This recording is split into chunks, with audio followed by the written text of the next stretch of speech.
This happened in Pakistan when I was there.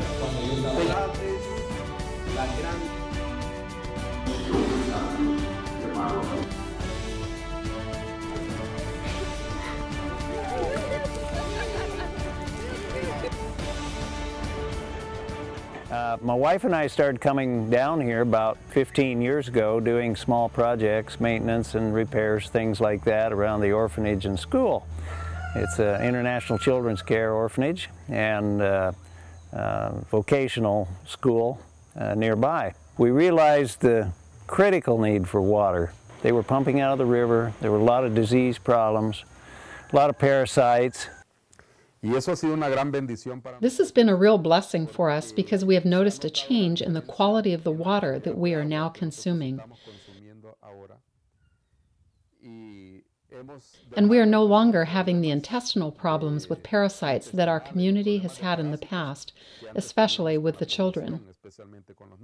A lot of them have very shallow hand-dug wells that you look down in these wells and there's stuff swimming. I mean, you don't have to have a microscope to see problems. You can see it right there. There's 15,000 people every day that die worldwide because of bad water or the lack of water.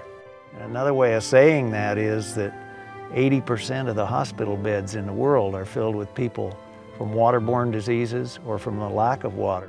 The first wells that we drilled on the campus of the orphanage and school, they got their water strictly from the river. And that river in the 60s and 70s was okay because there were no villages upstream. Now there are villages upstream, and those villages, the people upstream, whatever's done is done in the river, so it just comes down to them. We have one village that had just kind of a little pond type thing that they got their water from. You wouldn't let your animals drink out of this water. I mean, it is just absolutely gross, and people were dying because of it. Well, my mom is a midwife, and she went out to a village a couple years ago, and before we put wells in, and she went to go see the pregnant woman, and there was, I don't know, maybe 3 or 4, and she saw them and they were doing well, and then she came the next year and went to go see all the babies, and all of the babies had died. And then that same year when all the babies died, Water for Life went and drilled a well there. And then there's other people that were pregnant, so she went and saw them. and then the next year she came, she went to go see all the babies, and all the babies had lived. And so it really made a difference that Water for Life drilled the well, and it made a lot of difference. Now they have a hand pump. They have no electricity, so they can't run an electrical pump, but they have actually a merry-go-round pump is what we've put on their well. And when they play on the merry-go-round, it pumps them water. And I'd said many times after I left here that first year that, God willing, if I ever could, I would like to come back and drill a well there in Kanoa. And last year we were able to do that. And what a tremendous blessing that was. We went back there this year, and the merry-go-round pump that we were able to build is still working, and the people have fresh water. And the fruits of your labor. I had a heart attack the year before I came the first year, and was basically told by my doctors that I couldn't lift anything over 5 pounds. And the only thing that they could do for me was a total heart transplant. And yet God, in His mysterious ways, chose to heal my heart, and I'm perfectly fine now. I got a transplant, but it was God-given. And so for me, that's probably been the greatest miracle, the fact that I can do the physical things that I need to. I have no problems whatsoever with my heart. The second year I was here, we drilled for a little village called Kanoa, and I learned that every year in that village's history, at least one baby died before it reached the age of 1 year old. We drilled the well the second year that we were here. This is 5 years ago now, and since that time they've not lost one baby. Simply because of the fact they've got clean water for the first time ever. We can physically see the difference. in the bodily makeup of the villagers where we've drilled wells, because now they have clean water. They're not getting water that's full of parasites, and we can see the difference in their bodies. We see the little kids. We see the little kids with their big bellies, and now we don't see that big belly anymore with full parasites. So it's a great, wonderful thing. We have seen the impact that this has had in the population of children under 5 years of age, which principally has been impacted by diarrhea. This produced dehydration and, in many cases, even death.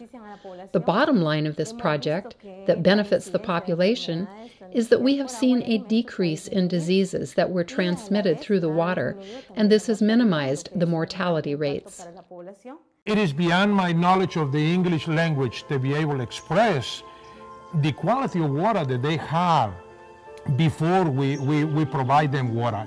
They have water from places that I don't think we would even let our animals drink it in the States. And after seeing some of the places that these people are getting their drinking water and their potable water, I've seen positive results, and have heard, just in the 2 years that we've been here, heard very positive results in the health, especially amongst the young, amongst the kids. That's where the greatest impact is. About 8 years ago, our son and his wife were primarily responsible for providing funding for a well. We thought, let's drill a well at the orphanage and school, and then it'll be taken care of. We decided, well, we come from a drilling family, drilling background, let's try it ourselves. So we started drilling 4 years ago. What we began with was providing safe water for the orphanage and school there. And just miracle after miracle from there on has brought us to where we are today with 2 drill rigs, a pump truck. We have a shop down there now, and a lot of other equipment down there. We arrived the first week of January this year, and now it's coming close to the first week of March, so our time is up. And we have provided 6 wells. We're moving on to number 7 today. Total, over the few years we've been working, we've provided probably over 30 wells. Each well in a village can serve easily 300 or 400 or 500 or 600 people. Especially when dry time comes, they don't have the rain coming off the roof that they can capture. The stagnant ponds are gone then, and so the well becomes very important, which is coming up very soon as far as the time of year. It's starting to get warmer and drier. Water for Life is a ministry of volunteers, and we rely on volunteers. This year, 48 volunteers. The drillers come and drill the wells, run the equipment, and the pump people come and set hand pumps in the villages. Most of the pumps are hand pumps that are just hand operated. Rod pumps is what they are. And this one on this site happens to be a experimental solar pump that we're doing for the people. Good clean water, doesn't taste bad, no iron. The chloro is gone. Oops, the sun went away, so it shut off for a minute. I came down the first year in January of '07 and thought it was going to be a once-in-a-lifetime deal, but I came down and I got hooked, and this is my 6th year now to be down here. I've come down here to Guatemala 6 times now, and the reason I do that is because I have a love for Jesus, and I want to share that love with everyone I come in contact with. So I've been down here, this is my 2nd year. We come down here for January and February. We stay the full 2 months. I am not a well driller, but I am a pump man, and that's what I do. He has well drillers that come down and run the drilling operation, drilling equipment, whatnot. I support them and I install the pumps. I am very privileged that I get to see the end results. The drillers come in, they drill a well. I get to come back and see the pumps installed. The celebrations that go on, the dedications go on. We also rely on other people to partner with us. We have dental teams that do dentistry in the villages, which is certainly a critical need in these villages. A lot of people have abscessed teeth and they need help. They need relief from that. This year, in 3 different villages, we extracted somewhere around between 250 and 300 teeth. We have people that partner with us in the local church community that carry on the spoken and written gospel throughout the year, strengthening these people spiritually so they don't lose track of that hope, the one that gives us water out of the ground.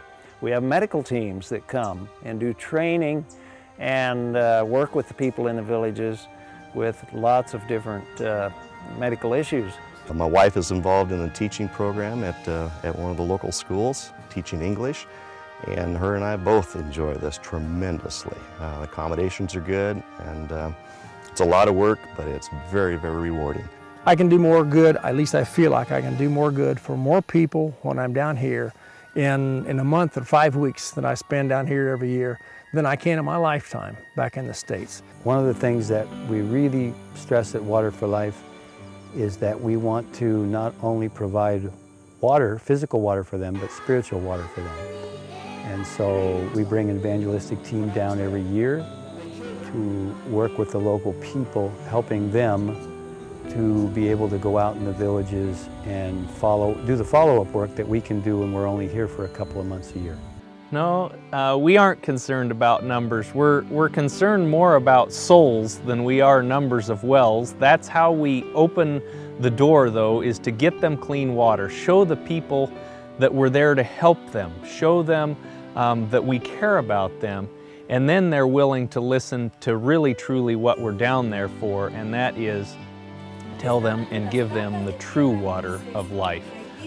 Because that's the whole reason we go, is to give them an opportunity to learn of a better way. I've been helping Water for Life as a translator for quite a few years now. I was here 5 years ago when the first drills were taken to the communities, and now coming back I can see a big difference in the way people are receptive to the message of Jesus. Before, we tried to reach these people in their communities, and it was a lot more difficult. It's easier now. People are willing to open their houses, let people in, and let us share the Bible with them. 2 days ago, I went out to La Romana, set a hand pump out there, and as typical, when we finished setting the pump, there was excitement. They were happy, they were jumping, pumping the water. Kids were playing in the water, splashing each other on the faces, and it was a happy time. It's a high time. That's my favorite time, to share Bibles, to share Bible literature and that type of thing for people that are literate and able to read. I really liked coming down here. It was really fun.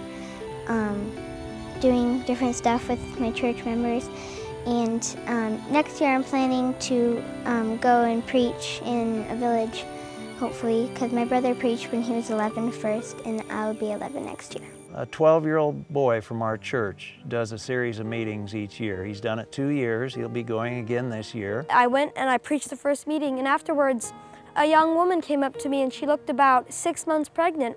And through the translator, I learned that she had been in a car and bus wreck, and it had squeezed her abdomen, and she had few fluids leaking inside of her.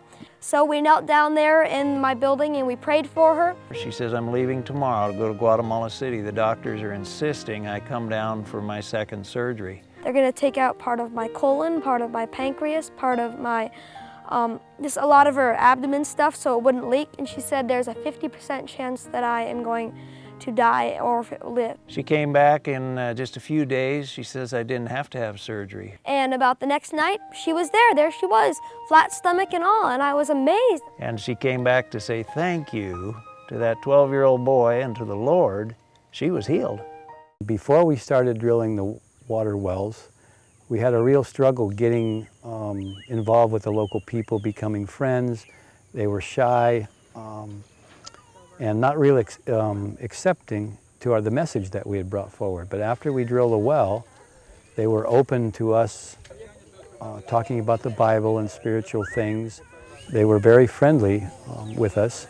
That's the reason we need to provide more than just safe water. We need to provide these people the hope of the gospel, a better place where they will have a heavenly Father, a heavenly family. This year's evangelistic efforts were pointed towards the student body here at ECAP. We brought in James Rafferty, an international speaker who speaks to young people, and it seemed to be very well accepted. And we're hoping to reach the whole student body. We're leading them to Christ through revelation. I know when Jesus is lifted up, He brings all people to Him. And the fact that we can give the spiritual water as well as the water that's physical water, it's bringing people together and it's helping the society here in this area. And I know that Jesus must be smiling on this project, and I'm grateful to be a part of it. You can be a volunteer also. We need prayers. We need donations. That's how this ministry runs. I would say that it's an amazing experience. I don't think it's possible to experience what I'm experiencing here in the States. No. It's unbelievable. It's lots of fun. Very, very fun. Well, basically I work 10 and a half, 11 months out of the year so I can come back down here and do this again. Never dreaming 7 years ago that I'd be doing this, but like I say, I've just really fallen in love with it. And when you come over here and you drill a well for these folks over here, and you can actually see on their face the eyes of the children when they get their hands on a clean water and they put it in their mouth and it tastes so good and so cold. And you look at them and you see them, you know, this is what it makes me come back. This is what it makes me, like Bucky say, work 10 months out of the year, prepare for 1 month and come over here for 1 month, you know. And I'm blessed, we both are blessed to have the support of our family, because, you know, we cannot come over here without the support of our family and the support of another people that help us to come over here. It's better than going on a cruise or something like that. I feel like I'm accomplishing something. We come down here and help out drilling a well for a village and maybe make the world a little better place because you've spent your time here rather than just going out on a cruise or something and enjoying yourself being in the sun. Because the impact is so great in these villages, where Water for Life brings fresh water to the community, doors have opened to give Bible studies, hold evangelistic efforts, and finally build a church. So far, Water for Life has built 10 churches where wells have been installed. The Upper Columbia Conference has paid for the costs to build 8 of the 10 churches. The village of Sabaneta was one of the first Water for Life churches to be built and has helped the Adventists reach the local people with the gospel. I wanted to thank people in the States that have been so wonderful and so generous in helping us to produce this here. Because like I say, sometimes our economics don't allow us to do that. They help so much, but we go ahead and come over here on our own, you know, and take a month of our lives, you know, a month of a life, you know, a month of a year. It's not a big deal. In the winter time, it's cold in the States. Come down here for great weather, let me tell you. Here, the coldest we have got here, I think it was 63 or 64 degrees last night. And we are not going to complain about how cold it's up in the States right now, because our wives just told us there was something like a 0 and about 3 feet of snow. So, you know, it's wonderful here. Come back, give it a chance. Water for Life is a practical, hands-on walking ministry. It was St. Francis of Assisi that said, preach the gospel always, use words if necessary. And so Water for Life is that practical part of the gospel which helps people, gains a relationship, and shows them that there is hope in a destitute world.